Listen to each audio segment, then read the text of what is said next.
ఒక కొడుకు తన భార్య మాటలు విని ముసలి తల్లిని అనాథాశ్రమంలో వదిలేయాలని నిర్ణయించుకున్నాడు.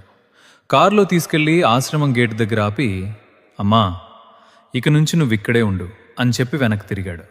ఆ తల్లి ఒక్క మాట కూడా మాట్లాడలేదు. కేవలం తన కొడుకును ప్రేమగా చూస్తూ నిలబడిపోయింది.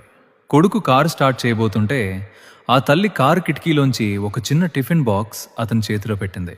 అందులో కొడుక్కి చిన్నప్పటి నుంచి ఎంతో ఇష్టమైన పరమాన్నం.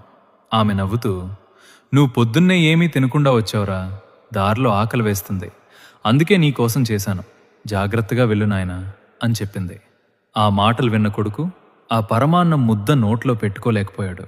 స్టీరింగ్ మీద తల పెట్టుకుని గుండె పగిలేలా ఏడ్చేశాడు. తన తల్లిని అనాథలా వదిలేస్తున్నా ఆ తల్లి మాత్రం చివరి క్షణంలో కూడా తన కొడుకు ఆకలి గురించి ఆలోచించింది. అంతే, ఒక్క క్షణం కూడా ఆలస్యం చేయకుండా కారు వెనక్కి తిప్పి తన తల్లిని మళ్లీ గౌరవంగా ఇంటికి తీసుకెళ్లాడు. ప్రపంచం మొత్తం నిన్ను వదిలేసినా అమ్మ ప్రేమ మాత్రం నిన్నెప్పుడూ వదిలిపోదు. తల్లిని ప్రేమించే అవకాశం ఉన్నంత వరకు ప్రేమించు. తర్వాత పశ్చాత్తాపపడినా ఆ సమయం తిరిగి రాదు. ఈ వీడియో చూసిన వెంటనే మీ అమ్మ ఉన్నా లేక జ్ఞాపకాలలో ఉన్నా ఒక్కసారి అమ్మ అని కామెంట్ చేయండి.